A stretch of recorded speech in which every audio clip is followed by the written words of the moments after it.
সুপ্রিয় শিক্ষার্থীবৃন্দ, সবাইকে শুভ সকাল। আশা করি তোমরা সকলে ভালো আছো। আজকের অনলাইন লাইভ ক্লাসে তোমাদের সকলকে স্বাগতম। আজকের ক্লাস উপস্থাপনায় আছি আমি Asim Kumar Barman, junior instructor non tech গণিত, রংপুর পলিটেকনিক ইনস্টিটিউট, রংপুর। আশা করি তোমরা সকলে যুক্ত হয়েছো। তোমরা আমাকে শুনতে পাচ্ছ কিনা একটু কমেন্টে জানাও। শুভ সকাল।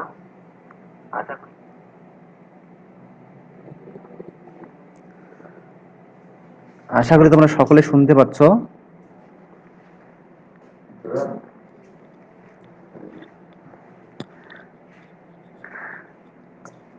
আমরা একটু অনলাইন সমস্যাজনিত কারণে একটু আমার ক্লাসটি শুরু করতে একটু লেট হয়েছে। যাই হোক, আমরা এখন থেকে মোটামুটি কভার করার চেষ্টা করব আর কি। তো বরাবরের মতো তোমরা জানো যে আজকের বিষয়টি মূলত প্রথম পর্বের ছাত্রছাত্রীদের জন্য প্রযোজ্য। Mechanical technology, electrical technology, electronics এবং ইলেকট্রোমেডিক্যাল টেকনোলজি, এই আমাদের পলিটেকনিকে অবস্থিত মোট যে কটি টেকনোলজি আছে তার মধ্যে এই 4টি টেকনোলজির জন্য আমাদের এই বিষয়টি প্রযোজ্য। কেমিস্ট্রি এর বিষয়কোড হচ্ছে 65913। আমরা অধ্যায় 3 নিয়ে আলোচনা করছি। আজকে এই অধ্যায়ের পঞ্চম লেকচার।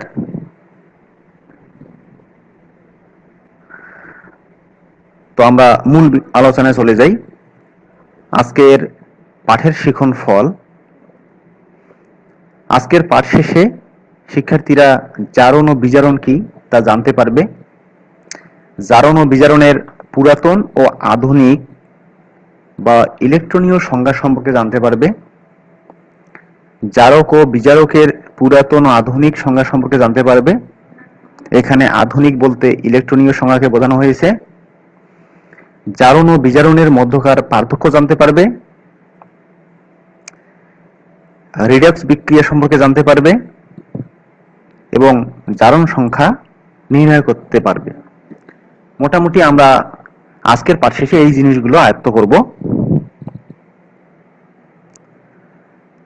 তাহলে আমরা মূল বিষয়ে চলে যাই। জারণ ও বিজারণ ইংরেজিতে বলা হয় অক্সিডেশন এন্ড রিডাকশন।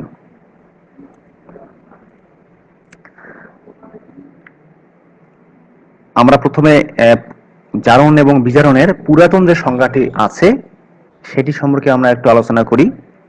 প্রথমেই দেখো জারণের পুরাতন সংজ্ঞা। তো জারণ বলতে আমরা কি বুঝি? পুরাতন সংজ্ঞায় বলা হয়েছে যে জারণ অর্থাৎ এটি এমন একটি রাসায়নিক প্রক্রিয়া যাতে অক্সিজেন বা তড়িৎ ঋণাত্মক মৌলের সংযোগ ঘটে। একটু ভালোভাবে মনে রাখতে হবে যে জারণ এবং বিজারণ খুব পাশাপাশি শব্দ। তো জারণ হচ্ছে এমন একটি রাসায়নিক প্রক্রিয়া যাতে অক্সিজেন বা তড়িৎ ঋণাত্মক মৌল, মনে রাখতে হবে অক্সিজেন অথবা তড়িৎ ঋণাত্মক, ধনাত্মক না, ঋণাত্মক মৌলের সংযোগ ঘটবে। আচ্ছা, এবং হাইড্রোজেনের অর্থাৎ তড়িৎ ধনাত্মক মৌলের অপসারণ ঘটে এবং সর্বোপরি অবশেষে যোজনী বৃদ্ধি পাবে। তাহলে জারণ হচ্ছে এমন একটি রাসায়নিক প্রক্রিয়া যেখানে অক্সিজেনের সংযোগ ঘটবে এবং হাইড্রোজেনের অপসারণ ঘটবে। অর্থাৎ অক্সিজেন যে মৌল আছে, অক্সিজেনকে আমরা বলছি তড়িৎ ঋণাত্মক মৌল আর হাইড্রোজেনকে বলছি তড়িৎ ধনাত্মক মৌল। তাহলে এখানে তড়িৎ ঋণাত্মক মৌলের সংযোগ ঘটবে এবং তড়িৎ ধনাত্মক মৌলের অপসারণ ঘটবে। যদি এমন হয় এবং পরিশেষে যদি যোজনী বৃদ্ধি পায়, তাহলে এমন রাসায়নিক প্রক্রিয়া যেখানে ঘটবে তাকে আমরা বলবো জারণ। এরপরে দেখো বিজারণের পুরাতন সংজ্ঞা। আমি আগেই বলেছি জারণ এবং বিজারণ পাশাপাশি কিন্তু একটু বিপরীত রকমের। অর্থাৎ জারণে অক্সিজেনের সংযোগ এবং হাইড্রোজেনের অপসারণ ঘটেছে। তাহলে এখানে দেখো বিজারণের ক্ষেত্রে কি ঘটছে। বিজারণ এটি এমন একটি রাসায়নিক প্রক্রিয়া যাতে হাইড্রোজেনের অর্থাৎ তড়িৎ ধনাত্মক মৌলের সংযোগ ঘটে, অক্সিজেন বা তড়িৎ ঋণাত্মক মৌলের অপসারণ ঘটে এবং অবশেষে যোজনী হ্রাস পায়। তাহলে দেখো জারণ এবং বিজারণ পুরা বিপরীত প্রক্রিয়া। জারণে অক্সিজেনের সংযোগ, কিন্তু বিজারণে অক্সিজেনের অপসারণ। আবার জারণের ক্ষেত্রে হাইড্রোজেনের অপসারণ আর বিজারণের ক্ষেত্রে অক্সিজেনের অপসারণ। তাহলে এই কয়টা জিনিস মনে রাখবা। এবং যোজনী বৃদ্ধি হ্রাসের ক্ষেত্রে জারণের সময় যোজনী বৃদ্ধি পাবে এবং বিজারণের সময় যোজনী হ্রাস পাবে। মোটামুটি এই তিনটি বিষয় মনে রাখলেই আমাদের জারণ এবং বিজারণের পুরাতন যে সংজ্ঞা সেটি আমরা সহজে মনে রাখতে পারবো। তো আশা করি তোমরা জারণ এবং বিজারণের পুরাতন সংজ্ঞা সম্পর্কে ধারণা লাভ করেছো। এরপরে একইভাবে জারক ও বিজারক। জারক ও বিজারক, জারকের ইংরেজি নাম হচ্ছে অক্সিডাইজিং এজেন্ট এবং বিজারকের ইংরেজি নাম হচ্ছে রিডিউসিং এজেন্ট। তো একইভাবে জারক এবং বিজারকেরও পুরাতন সংজ্ঞা আছে। তা আমরা প্রথমেই দেখব জারকের পুরাতন সংজ্ঞাটা কি। যে সকল পদার্থ অন্য পদার্থের সঙ্গে অক্সিজেন মৌলের সংযোগ ঘটায় অথবা অন্য পদার্থ থেকে হাইড্রোজেন মৌলের অপসারণ ঘটায়, ফলে কি হয়, যোজনী বৃদ্ধি পায়, তাকে আমরা জারক বলি। আমি এখন থেকে অক্সিজেন, অক্সিজেন মূলত হচ্ছে তড়িৎ ঋণাত্মক মূলক বা মৌল। তো অক্সিজেনের পরিবর্তে আমি তড়িৎ ঋণাত্মক মৌল বলবো, অথবা তড়িৎ ঋণাত্মক মৌলের পরিবর্তে আমি অক্সিজেনও বলতে পারি। একইভাবে হাইড্রোজেনের পরিবর্তে আমরা বলবো তড়িৎ ধনাত্মক মৌল। তাহলে আবার দেখো জারকের সংজ্ঞা, পুরাতন সংজ্ঞায় বলছে যে সকল পদার্থ, অর্থাৎ জারক মূলত একটি পদার্থ। কোন পদার্থ? যে পদার্থটি অন্য পদার্থের সঙ্গে অক্সিজেন মৌলের সংযোগ ঘটায়। তাহলে যে সকল পদার্থ অন্য পদার্থের সঙ্গে অক্সিজেনের সংযোগ ঘটায়, অক্সিজেন মূলক বা মৌলের সংযোগ ঘটায়, অথবা অন্য পদার্থ থেকে হাইড্রোজেন মূলক বা মৌলের অপসারণ ঘটায়। তাহলে অক্সিজেন মৌলের সংযোগ ঘটাবে, আমি একটু তোমাদের হাইলাইট করে দেখাচ্ছি। এই যে অক্সিজেন মৌলর এটি হলো সংযোগ ঘটাবে, আর হাইড্রোজেন যে মৌল তার অপসারণ ঘটাবে, এবং ফাইনালি কি হবে, যোজনী বৃদ্ধি পাবে। তাহলে এই তিনটি বিষয় মনে রাখতে হবে জারকের পুরাতন সংজ্ঞায়, যে অক্সিজেন মৌলের সংযোগ, হাইড্রোজেন মৌলের অপসারণ এবং সর্বোপরি যোজনী বৃদ্ধি। এই তিনটি জিনিস যেখানে ঘটবে এবং যে সকল পদার্থের কারণে ঘটবে তাকে বলা হচ্ছে জারক। এখানে জারকের কিছু তালিকা দেওয়া হয়েছে, তোমরা এগুলো দেখে নিও। O2, O3, H2O2, MnO2, PbO2, HNO3 অর্থাৎ নাইট্রিক অ্যাসিড, H2SO4 অর্থাৎ সালফিউরিক অ্যাসিড, X2 ইক যৌগ, এরকম একটি মিশ্রণের কথাও এখানে বলা হয়েছে। তারপরে এখানে আরেকটি মিশ্রণ, এরপরে পার অক্সাইড, পার অক্সি অ্যাসিড এবং তাদের লবণ, অর্থাৎ এই ধরনের জিনিসগুলো মূলত হচ্ছে জারক। তাহলে জারক মূলত একটি পদার্থ যেটি অন্য পদার্থের সঙ্গে অক্সিজেনের সংযোগ ঘটাবে অথবা অন্য পদার্থ থেকে হাইড্রোজেনের অপসারণ ঘটাবে এবং যোজনী বৃদ্ধি পাবে। এই তিনটি বিষয় মাথায় রাখবে।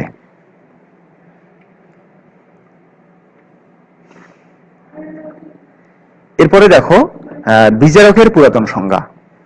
তো জারণ এবং বিজারণের ক্ষেত্রে যেমন তোমরা দেখছো যে একটি আরেকটির বিপরীত, এখানেও বিজারক এবং বিজারকেও একটি আরেকটির বিপরীত প্রক্রিয়া বা বিপরীত সংজ্ঞা। তাহলে দেখো বিজারকের পুরাতন সংজ্ঞায় বলছে যে সকল পদার্থ অন্য পদার্থের সঙ্গে হাইড্রোজেন মৌলের সংযোগ ঘটায়। তাহলে জারকে ছিল অক্সিজেন মৌলের সংযোগ ঘটায়, এখানে হচ্ছে হাইড্রোজেন মৌলের সংযোগ ঘটায়, অথবা অন্য পদার্থ থেকে অক্সিজেন মৌলের অপসারণ ঘটায়, যেটি জারকের ক্ষেত্রে ছিল হাইড্রোজেন মৌলের অপসারণ ঘটায়, এবং যোজনী হ্রাস পায়। জারকের ক্ষেত্রে ছিল যোজনী বৃদ্ধি পাবে, আর তার উল্টা অর্থাৎ বিপরীত হচ্ছে বিজারকের ক্ষেত্রে যোজনী হ্রাস পাবে। তাহলে একইভাবে জারক মনে রাখতে পারলে তোমরা বিজারকের সংজ্ঞাটি সহজেই মনে রাখতে পারবে। তাহলে এখানে তিনটি বিষয় লক্ষণীয় বিজারকের পুরাতন সংজ্ঞায়: হাইড্রোজেন মৌলের সংযোগ, অক্সিজেন মৌলের অপসারণ এবং যোজনী হ্রাস। এখানেও একইভাবে বিজারকের কিছু তালিকা দেওয়া হয়েছে।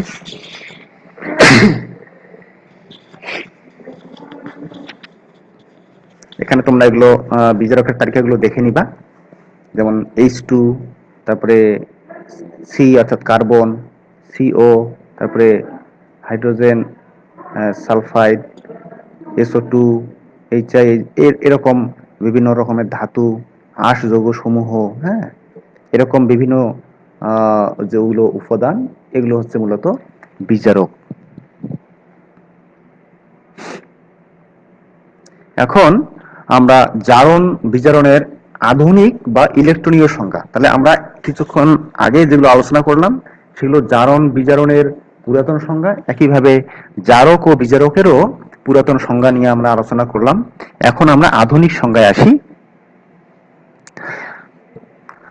অর্থাৎ জারণ এবং বিজারণের আধুনিক সংজ্ঞাকে আমরা ইলেকট্রনীয় সংজ্ঞাও বলতে পারি, কারণ এখানে ইলেকট্রনের যে আদান প্রদান সেই সম্পর্কে ব্যাখ্যা বা সেই আলোকে আমরা এখানে সংজ্ঞায়িত করব জন্যই এই আধুনিক সংজ্ঞাকে আমরা ইলেকট্রনীয় সংজ্ঞা হিসেবে চিহ্নিত করেছি। প্রথমেই দেখো জারণ। তাহলে জারণ এটি এমন একটি রাসায়নিক প্রক্রিয়া যাতে পরমাণু, মূলক বা আয়ন, এখানে আমরা যে কোনো একটি বলবো, পরমাণু, মূলক বা আয়ন, এগুলো কি করবে? ইলেকট্রন ত্যাগ করে। এখানে আধুনিক সংজ্ঞা যে জিনিসগুলো তোমরা মাথায় রেখেছো, এখানেও একই জিনিস না, ভিন্ন জিনিস, অর্থাৎ এখানে ইলেকট্রনের আদান প্রদান, ত্যাগ, সংযোগ, হ্যাঁ, এগুলো নিয়ে আলোচনা করা হবে, যার কারণে এখানে ইলেকট্রনের যে বিষয়টি সেটি তোমরা ভালোভাবে মাথায় রাখবে। তাহলে আবার বলছি যে জারণ এটি এমন একটি রাসায়নিক প্রক্রিয়া যাতে পরমাণু, মূলক বা আয়ন কি করবে? ইলেকট্রন ত্যাগ করবে। এইটা জিনিস ভালোভাবে মাথায় রাখবে, ইলেকট্রন কি করবে? ত্যাগ করবে। এই ইলেকট্রন ত্যাগের ফলে কি ঘটনা ঘটবে? ধনাত্মক চার্জ বৃদ্ধি পাবে। কি চার্জ বৃদ্ধি পাবে? ধনাত্মক চার্জ বৃদ্ধি পাবে। আর আরেকটি আছে অংশ, ঋণাত্মক চার্জটি কি হবে? হ্রাস পাবে। তাহলে এখানেও তিনটি বিষয় মাথায় রাখবে যে এমন একটি রাসায়নিক প্রক্রিয়া, এখানে কি হবে? পরমাণু, মূলক বা আয়নটি কি করবে? ইলেকট্রন ত্যাগ করবে। তাহলে ইলেকট্রন ত্যাগ করবে, এটি একটি বিষয় গেল, ইলেকট্রন ত্যাগ করবে। এরপরে ধনাত্মক চার্জ কি হবে? বৃদ্ধি পাবে। তাহলে ধনাত্মক চার্জের বৃদ্ধি আর ঋণাত্মক চার্জের হ্রাস, তিনটি বিষয়: ইলেকট্রন ত্যাগ, ধনাত্মক চার্জের বৃদ্ধি এবং ঋণাত্মক চার্জের হ্রাস। এমন যদি ঘটে সেটিকে বলবো আমরা জারণ। তাহলে এখানে এই যে ইলেকট্রনের বিষয়ে উল্লেখিত আছে, এই কারণে আমরা এটিকে ইলেকট্রনীয় সংজ্ঞা হিসেবেও জানতে পারছি। একইভাবে বিজারণের ক্ষেত্রে কি ঘটছে দেখো, এটি এমন একটি রাসায়নিক প্রক্রিয়া যাতে পরমাণু, মূলক বা আয়ন কি করবে? ইলেকট্রন গ্রহণ করবে। তাহলে এর আগের সংজ্ঞায় ছিল, অর্থাৎ জারণের সংজ্ঞায় বলছি ইলেকট্রন ত্যাগ করবে, আর বিজারণের সংজ্ঞায় বলছি ইলেকট্রন গ্রহণ করবে। তাহলে এখানেও আগের সংজ্ঞার মতো বিপরীত জিনিস এখানে উল্লেখ আছে। তাহলে জারণের ক্ষেত্রে ইলেকট্রন ত্যাগ আর বিজারণের ক্ষেত্রে ইলেকট্রন গ্রহণ। এই ইলেকট্রন গ্রহণ করার ফলে কি ঘটনা ঘটবে? ঋণাত্মক চার্জের বৃদ্ধি হবে। ঋণাত্মক চার্জের বৃদ্ধি, অর্থাৎ জারণের ক্ষেত্রে ছিল ধনাত্মক চার্জের বৃদ্ধি, কিন্তু বিজারণের ক্ষেত্রে হবে ঋণাত্মক চার্জের বৃদ্ধি। একইভাবে ধনাত্মক যে চার্জ থাকবে সেটি হ্রাস পাবে, তাহলে জারণের ক্ষেত্রে ছিল ঋণাত্মক চার্জের হ্রাস, আর বিজারণের ক্ষেত্রে ধনাত্মক চার্জের হ্রাস। তাহলে আগের সংজ্ঞার মতো, অর্থাৎ জারণ এবং বিজারণের যে আমরা পুরাতন সংজ্ঞা আলোচনা করেছি, সেখানে যেমন একটি আরেকটির বিপরীত, একইভাবে আধুনিক বা ইলেকট্রনীয় সংজ্ঞার ক্ষেত্রেও জারণ এবং বিজারণের সংজ্ঞাটি একটি আরেকটির বিপরীত। তাহলে এখানে তিনটি জিনিস মাথায় রাখবে। একটি হচ্ছে ইলেকট্রন ত্যাগ বা গ্রহণ, তারপরে ধনাত্মক বা ঋণাত্মক চার্জের বৃদ্ধি, একইভাবে ঋণাত্মক বা ধনাত্মক চার্জের হ্রাস। তো আশা করি তোমরা খুব সুন্দরভাবে বুঝতে পেরেছো।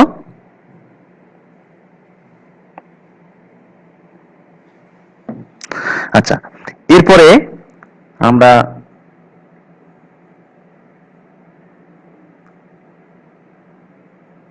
এখানে একটু ভুল হয়েছে, এটি মূলত হবে জারক, এটি হবে জারক, এটি হবে বিজারক।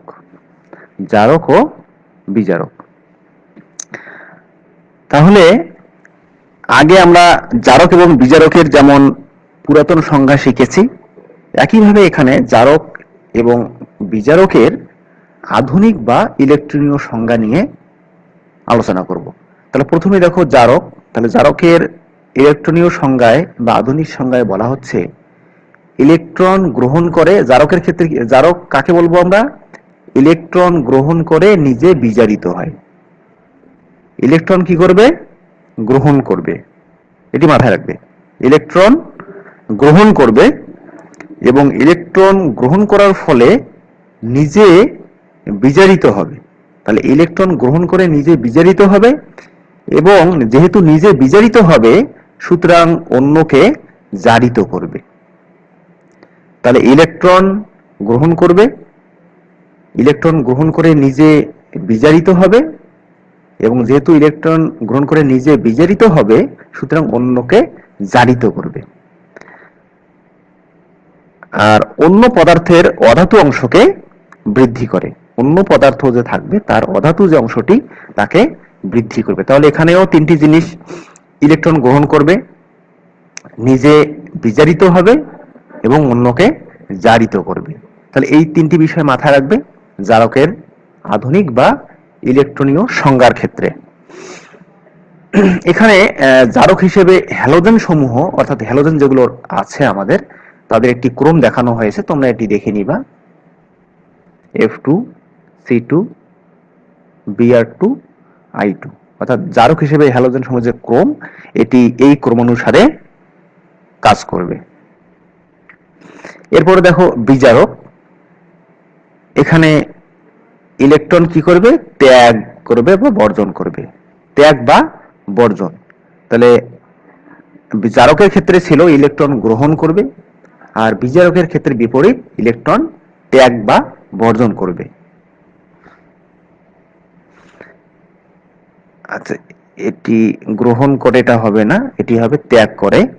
নিজে কিভাবে? জারিত হবে। নিজে জারিত হবে। তাহলে ইলেকট্রন ত্যাগ করবে, ত্যাগ করে নিজে জারিত হবে এবং অন্যকে বিজারিত করবে, এবং অন্য পদার্থের যে অধাতু অংশ তাকে হ্রাস করবে। আর আগেরটাতে ছিল বৃদ্ধি করবে। তাহলে এখানেও আগের মতো বিপরীত, ইলেকট্রন গ্রহণ অথবা ত্যাগ একটি বিষয়, নিজে জারিত নিজে বিজারিত হওয়া অথবা নিজে জারিত হওয়া একটি বিষয়। এরপরে অন্যকে জারিত করা অথবা অন্যকে বিজারিত করা একটি বিষয়, এবং অন্য পদার্থের যে অধাতু অংশ তাকে বৃদ্ধি অথবা হ্রাস করবে। তাহলে জারকের ক্ষেত্রে ইলেকট্রন গ্রহণ করে নিজে বিজারিত হবে এবং অন্যকে জারিত করবে, আর বিজারকের ক্ষেত্রে ইলেকট্রন ত্যাগ করে নিজে জারিত হবে, অন্যকে বিজারিত করবে। তাহলে এই বিষয়গুলো তোমরা মাথায় রাখবে। এখানে একইভাবে জারকের মতো বিজারক হিসেবে হ্যালোজেন অ্যাসিড সমূহের এখানে ক্রম দেখানো হয়েছে, অর্থাৎ এই ক্রম অনুসারে আমরা বিভিন্ন কাজ করব। এরপরে বিজারক সমূহে হ্যালোজেন সমূহকে নিম্নরূপে সাজানো যায়, অর্থাৎ এইভাবে সাজানো যাবে। তাহলে তোমরা এই ক্রমগুলো একটু মনে রাখবে। আচ্ছা, এরপরে দেখো জারণ সংখ্যা। জারণ সংখ্যা, জারণ সংখ্যার ভিত্তিতে জারক বিজারক নির্ণয় করতে হবে। কিভাবে? জারক অন্যকে জারিত করে এবং নিজে বিজারিত হয়। অর্থাৎ জারকের ক্ষেত্রে কি ঘটছে, যে জারক অন্যকে জারিত করে এবং নিজে বিজারিত হয়। আর বিজারক কি হয়? বিজারক অন্যকে বিজারিত করে, নিজে জারিত হয়। তাহলে এই দুটো জিনিস তোমরা একটু মাথায় রাখবা। যখন জারক, তখন সে অন্যকে কি করবে? জারিত করবে এবং নিজে বিজারিত হবে। তাহলে জারক অন্যকে জারিত করে। তাহলে জারক কাকে বলবো? যে অন্যকে জারিত করে, নিজে বিজারিত হয়। আর বিজারক কাকে বলবো? যে অন্যকে বিজারিত করে, যে অন্যকে বিজারিত করে সেই হচ্ছে বিজারক। এবং যেহেতু অন্যকে বিজারিত করে, সুতরাং সে নিজে জারিত হয়। তাহলে এইটি একটু মাথায় মনে রাখবে ভালোভাবে। জারক অন্যকে জারিত করে আর বিজারক অন্যকে বিজারিত করে। আচ্ছা, এরপরে দেখো 3 নম্বরে, জারক পদার্থে সর্বদা অক্সিজেন থাকা আবশ্যক নয়। অক্সিজেন থাকতেও পারে, নাও থাকতে পারে। এরপরে দেখো পটাশিয়াম ফেরিসায়ানাইড একটি জারক পদার্থ। তাহলে এই যে পটাশিয়াম ফেরিসায়ানাইড তোমরা দেখছো, এটি এটি মূলত একটি জারক পদার্থ।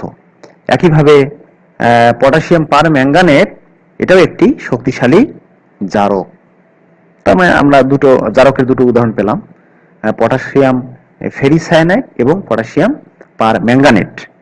এরপরে পটাশিয়াম পারম্যাঙ্গানেট দ্বারা টাইট্রেশনে কোনো নির্দেশক প্রয়োজন হয় না। অর্থাৎ যদি আমরা পটাশিয়াম পারম্যাঙ্গানেট যদি ব্যবহার করি, তাহলে এখানে যে টাইট্রেশনটা হবে, সেই টাইট্রেশনে কোনো নির্দেশক প্রয়োজন হয় না। আচ্ছা, এরপরে ক্লোরিনের জারণ সংখ্যা সবসময় -1 হবে। তাহলে কি হবে? ক্লোরিনের জারণ সংখ্যাটি সবসময় -1 হবে। এরপরে মুক্ত অবস্থা যদি হয়, মুক্ত অবস্থায় যদি থাকে, তাহলে মৌলের যোজনী হবে 0। যোজনী হবে 0। মুক্ত অবস্থায় মৌলের যোজনী হবে 0। তাহলে এই কয়েকটি বিষয় তোমরা মাথায় রাখবা জারণ সংখ্যা নির্ণয়ের ক্ষেত্রে। আচ্ছা, এখানে বিশেষভাবে মনে রাখতে হবে, জারণের ক্ষেত্রে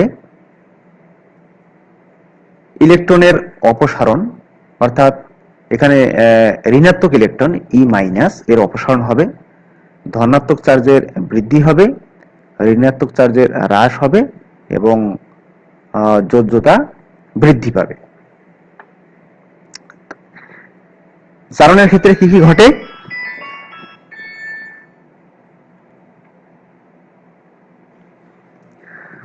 জারণের ক্ষেত্রে কি ঘটে? অক্সিজেন সংযোজন হয়, এখানে অক্সিজেনের সংযোজন দেখানো হয়েছে। এরপরে তড়িৎ ঋণাত্মক মূলের সংযোজন হয়। তাহলে এই যে অক্সিজেনের জারণে আমরা সংজ্ঞায় বলেছিলাম যে অক্সিজেন মৌলের সংযোজন হবে বা সংযোগ ঘটবে, সেটি আমরা এখানে দেখাইয়েছি। এরপরে 2 নম্বরে দেখো তড়িৎ ঋণাত্মক মৌল, অর্থাৎ তড়িৎ ঋণাত্মক মৌল যদি হয়, সেটিরও কি হবে? সংযোজন হবে, এখানে উদাহরণ দিয়ে দেখানো হয়েছে। এরপরে হাইড্রোজেনের অপসারণ। হাইড্রোজেনের অপসারণ আমরা সংজ্ঞায় বলেছিলাম যে অক্সিজেন অথবা তড়িৎ ঋণাত্মক মৌলের সংযোজন ঘটবে এবং হাইড্রোজেন বা তড়িৎ ধনাত্মক মৌলের অপসারণ ঘটবে। তো এখানে হাইড্রোজেনের অপসারণ এখানে দেখানো হয়েছে। এরপরে ধনাত্মক মৌলের অপসারণ দেখানো হয়েছে। এরপরে আরেকটি বিষয় ছিল যে যোজনী বৃদ্ধি পাবে, যোজনী বৃদ্ধি অর্থাৎ যোজ্যতা বৃদ্ধি পাবে। এখানে একটি উদাহরণ দেখানো হয়েছে, যেখানে এই উদাহরণে ফেরাসের যোজনী 2 থেকে বৃদ্ধি পেয়ে 3 হয়েছে। একইভাবে এখানে ইলেকট্রন দান, অর্থাৎ ইলেকট্রন দান করবে, যেমন এখানে ইলেকট্রন দানের ফলে এখানে ফেরাসের ইলেকট্রন সংখ্যা এখন 3 হয়েছে। তাহলে এখানে এই যে সংজ্ঞা অনুযায়ী 3টি বিষয় সংগঠিত হয়েছে। একটি হলো অক্সিজেন বা তড়িৎ ঋণাত্মক মৌলের সংযোজন, হাইড্রোজেন বা তড়িৎ ধনাত্মক মৌলের অপসারণ, এরপরে যোজনী বৃদ্ধি। এই তিনটি বিষয়, এবং সাথে সাথে হলো ইলেকট্রন দান করে, অর্থাৎ ইলেকট্রন দানের একটি ব্যাপার আছে। ইলেকট্রন দান মানে ইলেকট্রন অপসারণ। এই হলো জারণের ক্ষেত্রে, তোমরা এই জিনিসগুলো মাথায় রাখবা। একইভাবে বিজারণের ক্ষেত্রে ইলেকট্রনের সংযোজন, তাহলে জারণের সময় ছিল ইলেকট্রনের অপসারণ, আর বিজারণের ক্ষেত্রে ইলেকট্রনের সংযোজন। তারপরে ধনাত্মক চার্জ হ্রাস পাবে, ঋণাত্মক চার্জ বৃদ্ধি পাবে, যোজ্যতা হ্রাস পাবে। তাহলে মূলত বিজারণে কি কি ঘটে? অক্সিজেনের অপসারণ, এখানে উদাহরণ দেখানো হয়েছে, অথবা তড়িৎ ঋণাত্মক মৌল বা মূলকের অপসারণ।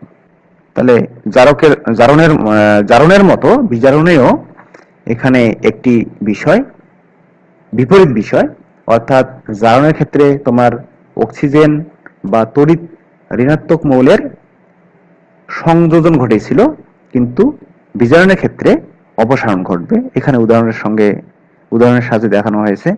এরপরে ঋণাত্মক মূলক বা মৌলের সংযোজন, এরপরে যোজ্যতা হ্রাস, যেমন এখানে যে উদাহরণটি দেখানো হয়েছে, ফেরাসের যোজনী 3 থেকে 2 হয়েছে, এবং এখানে ইলেকট্রন দান। তাহলে কি কি হয় আবার একটু দেখো।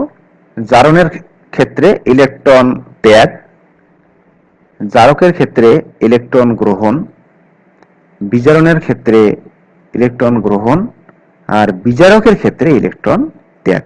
এই কয়টি বিষয় আমাদের আলাদাভাবে মনে রাখতে হবে, এবং আমরা যদি এগুলো খুব সুন্দরভাবে মনে রাখতে পারি, তাহলে আমাদের বিভিন্ন বিক্রিয়া বা বিভিন্ন রাসায়নিক বিক্রিয়ার যে বিভিন্ন মৌলের বা উপাদানের জারণ সংখ্যা নির্ণয়, এগুলো সম্পর্কে আমরা সেগুলো নির্ণয় করার সময় আমাদের কোনো সমস্যা হবে না, আমরা খুব সহজেই সেগুলো নির্ণয় করতে পারবো। এরপরে দেখো জারণ ও বিজারণের মধ্যে পার্থক্য। তাহলে দেখো জারণের ক্ষেত্রে কি ঘটছে? অক্সিজেন সংযোজন, এবং বিজারণের ক্ষেত্রে অক্সিজেন অপসারণ।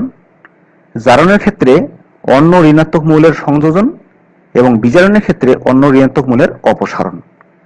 জারণের ক্ষেত্রে ঋণাত্মক মৌলের সংযোজন, আর বিজারণের ক্ষেত্রে ঋণাত্মক মূলক বা পরমাণুর অপসারণ। জারণের ক্ষেত্রে অন্য ধনাত্মক মৌলের অপসারণ, আর বিজারণের ক্ষেত্রে ধনাত্মক মূলক বা পরমাণুর সংযোজন। জারণের ক্ষেত্রে হাইড্রোজেন অপসারণ, আবার বিজারণের ক্ষেত্রে অপোজিট, অর্থাৎ হাইড্রোজেন সংযোজন। জারণের ক্ষেত্রে যোজ্যতা বৃদ্ধি পায়, কিন্তু বিজারণের ক্ষেত্রে যোজ্যতা হ্রাস পায়। জারণের ক্ষেত্রে ইলেকট্রন ত্যাগ করে, এবং বিজারণের ক্ষেত্রে ইলেকট্রন গ্রহণ করে। তো এই হলো আমাদের জারণ ও বিজারণের মধ্যে পার্থক্য।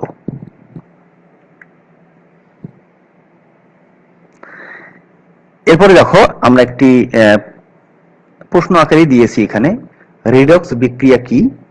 জারণ ও বিজারণ যে যুগপৎ সংঘটিত হয় এটি ব্যাখ্যা করো। তো প্রথমেই দেখো জারণ এবং বিজারণ তো আমরা আগেই শিখেছি, এই দুটো মিলেই হচ্ছে এখন রিডক্স বিক্রিয়া বলবো। তো এখানে দেখো রিডক্স বিক্রিয়া বা রিডক্স রিঅ্যাকশন, বা রিডক্সের বাংলা হচ্ছে জারণ বিজারণ। তো রিডক্স বিক্রিয়া মানে হলো জারণ বিজারণ বিক্রিয়া। তো জারণ বিজারণ বিক্রিয়া একটি অন্যতম স্থান দখল করে আছে। এখানে রেড অংশ এসেছে রিডাকশন, এই যে রিডক্স REDOX, এই যে রিডক্স ইংরেজি নামটি REDOX, এর হলো দুটো অংশ, একটি হলো RE, একটি হলো DOX। তো না, দুটি অংশ, একটি হলো RED অর্থাৎ রেড, আরেকটি অংশ হচ্ছে অক্স, রেড এবং অক্স। তো এই রেড অংশটি এসেছে কোথা থেকে? যে রিডাকশন যে ইংরেজি একটি শব্দ, সেই রিডাকশন থেকে রেড, যার অর্থ হলো বিজারণ, এবং অক্স অংশ এসেছে ইংরেজি অক্সিডেশন থেকে, যার অর্থ জারণ। তাহলে বিজারণের রেড এবং জারণের অক্স, এই দুটো মিলে হচ্ছে রিডক্স। তাহলে উভয় মিলে রিডক্স বা জারণ বিজারণ ধারণ করেছে, এটি হলো নাম। নামটি আমাদের কিভাবে আসলো সেটি আমরা জানলাম। সকল ক্ষেত্রেই জারণ ও বিজারণ একত্রে একই সময়ে ঘটে থাকে। যখন একটি পদার্থ জারিত হয় তখন যে পদার্থ তাকে জারিত করে সেই পদার্থটি সঙ্গে সঙ্গে বিজারিত হয়, অর্থাৎ যে অন্যকে জারিত করবে সে নিজে আবার বিজারিত হবে। কোনো পদার্থকে জারিত করার সময় জারককে নিজের তড়িৎ ঋণাত্মক মৌল বা মূলক ওই পদার্থকে প্রদান করতে হয়। অর্থাৎ জারিত করার সময় জারককে কি কাজ করতে হবে? নিজের যে তড়িৎ ঋণাত্মক মৌল আছে সেটিকে অন্য পদার্থকে প্রদান করতে হবে এবং ওই পদার্থ হতে তড়িৎ ধনাত্মক মৌল গ্রহণ করতে হবে। অর্থাৎ নিজে প্রদান করবে হচ্ছে তড়িৎ ঋণাত্মক মৌল আর গ্রহণ করবে তড়িৎ ধনাত্মক মৌল। আবার যখন একটি পদার্থ বিজারিত হবে তখন যে পদার্থ তাকে বিজারিত করে সেই পদার্থ সঙ্গে সঙ্গে জারিত হয়। অর্থাৎ যে অন্যকে বিজারিত করবে সঙ্গে সঙ্গে নিজে জারিত হবে। তাহলে অতএব জারণ ও বিজারণ যুগপৎ ঘটে, অর্থাৎ একসঙ্গেই ঘটে, একসাথেই হবে, আলাদা আলাদা ঘটার কোনো সুযোগ নাই। বিজারণ ছাড়া জারণ, আবার জারণ ছাড়া বিজারণ কখনোই ঘটে না। যেমন এখানে একটি উদাহরণ দেওয়া হয়েছে, তোমরা দেখতে পাচ্ছ। এই বিক্রিয়ায় বিজারক হলো H2 অর্থাৎ হাইড্রোজেন, জারক হলো CuO। এই জারক CuO হতে তড়িৎ ঋণাত্মক অক্সিজেন গ্রহণ করেছে, ফলে জারিত হয়ে H2O অর্থাৎ পানিতে পরিণত হয়েছে। এবং একই সঙ্গে CuO তড়িৎ ঋণাত্মক অক্সিজেন বিতাড়িত করেছে, ফলে বিজারিত হয়ে কিসে পরিণত হয়েছে? কপারে পরিণত হয়েছে। অর্থাৎ জারণ আমরা উদাহরণের ক্ষেত্রেও দেখছি, উদাহরণের সাহায্যে আমরা বুঝতেছি যে জারণ ও বিজারণ প্রক্রিয়া একই সঙ্গে ঘটে। তো যেহেতু জারণ ও বিজারণ যুগপৎ, তাই একটি জারণ অর্ধবিক্রিয়ার সাথে একটি বিজারণ অর্ধবিক্রিয়ার সংযোগ ঘটালে জারণ বিজারণ বিক্রিয়া সংঘটিত হয়। এখানে আমরা একটি উদাহরণের সাহায্যে দেখিয়েছি। এখানে প্রথমে তোমরা যেটি দেখতে পাচ্ছ সোডিয়াম, এখানে ইলেকট্রন প্লাস, আর ক্লোরিন এখানে ইলেকট্রন প্লাস। এই দুটো যদি আমরা যোগ করি তাহলে ফাইনালি আমরা কি পেয়েছি? এই যে সোডিয়াম ক্লোরাইড পেয়েছি। আচ্ছা, এখন আমরা জারণ সংখ্যা নির্ণয়ের কিছু জিনিস শিখব। দেখো তোমরা, আমি একটু হাইলাইট করে দেখাই তোমাদের। এই যে প্রথমে দেখতে পাচ্ছ জারণ সংখ্যা। তাহলে জারণ সংখ্যা মূলত কি জিনিস সেটি আমরা আগে একটু জেনে নেব। একটি মৌলের মুক্ত অবস্থা হতে এর কোনো যৌগে বর্তমান অবস্থায় আনতে, তাহলে কোনো একটি মৌলের মুক্ত অবস্থা হতে এর কোনো যৌগে বর্তমান অবস্থায় আনতে উক্ত মৌলের একটি পরমাণুকে যত সংখ্যক ইলেকট্রন দান করতে হয় অথবা গ্রহণ করতে হয়। তাহলে যত সংখ্যক ইলেকট্রন দান বা গ্রহণ করতে হয় সেই সংখ্যাটাকেই মূলত ওই যৌগে ওই পরমাণুর জারণ সংখ্যা বলে। তাহলে এখানে ইলেকট্রন দান বা গ্রহণের যে সংখ্যা, কতটি ইলেকট্রন দান করলো বা কতটি ইলেকট্রন গ্রহণ করলো, সেই সংখ্যাটি হচ্ছে মূলত জারণ সংখ্যা।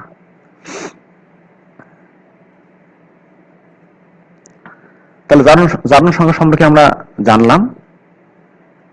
এরপরে একটি উদাহরণ দেখো। যেমন সোডিয়াম মৌল যখন ক্লোরিন পরমাণুকে একটি ইলেকট্রন দান করবে, কি হচ্ছে? সোডিয়াম মৌলটি যখন ক্লোরিন পরমাণুকে একটি ইলেকট্রন দান করবে তখন সোডিয়ামের জারণ সংখ্যা হবে +1।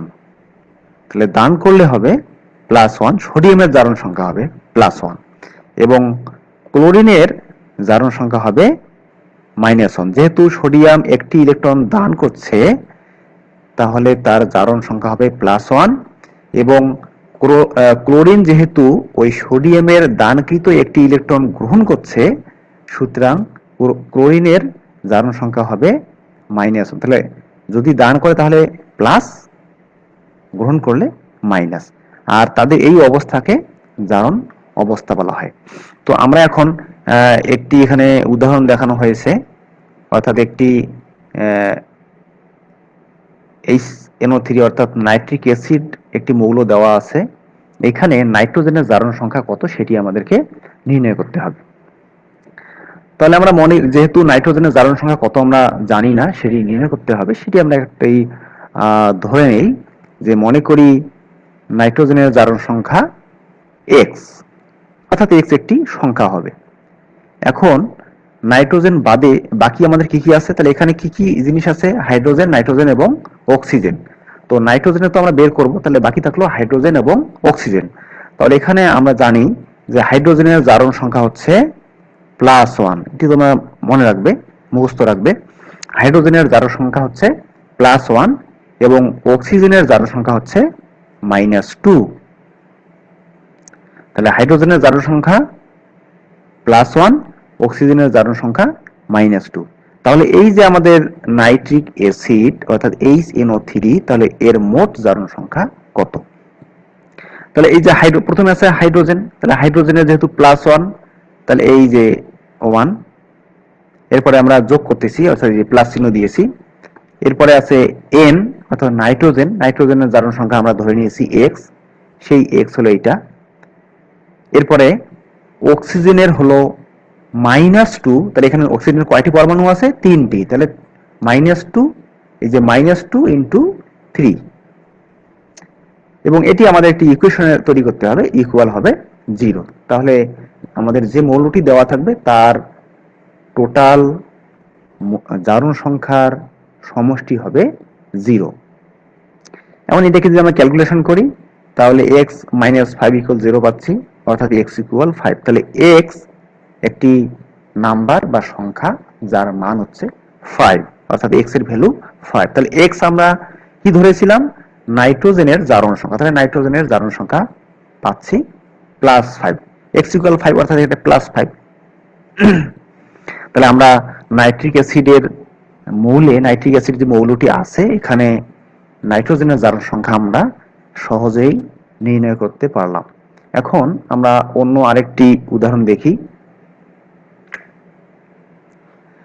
এখানে দেখো 2 নম্বরে পটাশিয়াম ডাইক্রোমেট অর্থাৎ K2Cr2O7 পটাশিয়াম ডাইক্রোমেট, এইখানে ক্রোমিয়ামের জারণ সংখ্যা নির্ণয় করতে বলছে। তাহলে ক্রোমিয়াম বাদে বাকি থাকলো পটাশিয়াম এবং অক্সিজেন। তাহলে আগের মতো আমরা ধরে নিচ্ছি ক্রোমিয়ামের জারণ সংখ্যা x,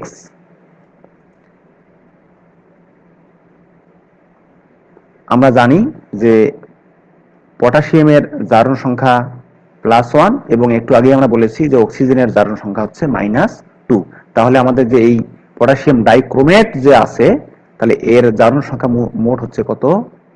এই পটাশিয়ামের +1, তাহলে +1 × 2, পরমাণু সংখ্যা 2। এরপরে ক্রোমিয়ামের জারণ সংখ্যা আমরা ধরে নিয়েছি x, তো ক্রোমিয়ামের পরমাণু সংখ্যা 2, সুতরাং x × 2। এরপরে অক্সিজেনের পরমাণু সংখ্যা 7টি এবং অক্সিজেনের জারণ সংখ্যা হচ্ছে -2, সুতরাং -2 × 7 = 0। তাহলে যদি আমরা ক্যালকুলেশন করি, 2 + 2x - 14 = 0, অর্থাৎ 2x - 12 = 0, অর্থাৎ ফাইনালি ক্যালকুলেশন করে আমরা পাচ্ছি x = 6, অর্থাৎ x = +6। তাহলে x আমরা ধরে নিয়েছিলাম ক্রোমিয়ামের জারণ সংখ্যা, সুতরাং ক্রোমিয়ামের জারণ সংখ্যা হচ্ছে +6। তো এইভাবে সহজেই আমরা পটাশিয়াম ডাইক্রোমেট যে ছিল তার মধ্যে ক্রোমিয়ামের জারণ সংখ্যা পেলাম। একইভাবে দেখো 3 নম্বরে পটাশিয়াম পারম্যাঙ্গানেট, এখানে ম্যাঙ্গানিজ এর জারণ সংখ্যা নির্ণয় করতে বলছে। তা আগের মতো আমরা মনে করি ম্যাঙ্গানিজের জারণ সংখ্যা x, আমরা জানি যে পটাশিয়ামের জারণ সংখ্যা হচ্ছে +1 এবং অক্সিজেনের জারণ সংখ্যা হচ্ছে -2। তাহলে এটি যদি আমরা বসাই, এই যে পটাশিয়ামের হচ্ছে একটি পরমাণু, সুতরাং +1।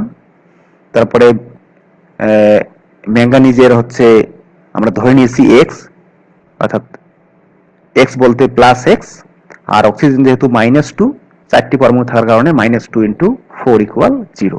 এখানে ফাইনালি আমরা ক্যালকুলেশন করলে x = 7 পাই। তাহলে আমরা ফাইনালি এই ম্যাঙ্গানিজের জারণ সংখ্যা +7 পেলাম। তো এভাবে তোমরা খুব সহজেই বিভিন্ন মৌল থেকে একটি উপাদানের জারণ সংখ্যা সহজেই নির্ণয় করতে পারবে। আমাদের এই অধ্যায়টি মোটামুটি আমরা শেষ করলাম। তোমাদের কিছু বাড়ির কাজ থাকবে। তোমাদের যেহেতু সবার বই আছে, তোমরা যে বই কিনো না কেন, প্রত্যেকটা বই আমাদের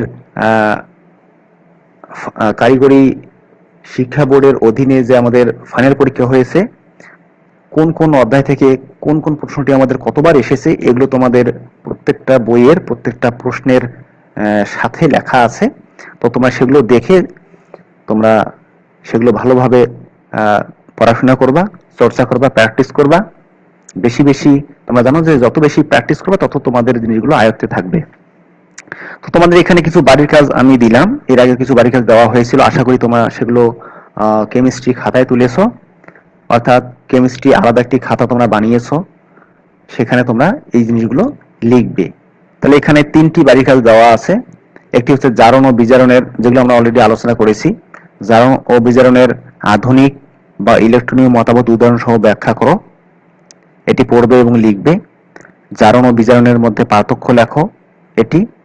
এরপরে হলো এই রিডক্স বিক্রিয়া কি, জারণ ও বিজারণ যে যুগপৎ সংঘটিত হয় এটি ব্যাখ্যা করো। তো আজকে এ পর্যন্তই। সকলেই ভালো থাকো, সুস্থ থাকো। আগামী ক্লাসের আমন্ত্রণ জানিয়ে সকলকে ধন্যবাদ জানাচ্ছি।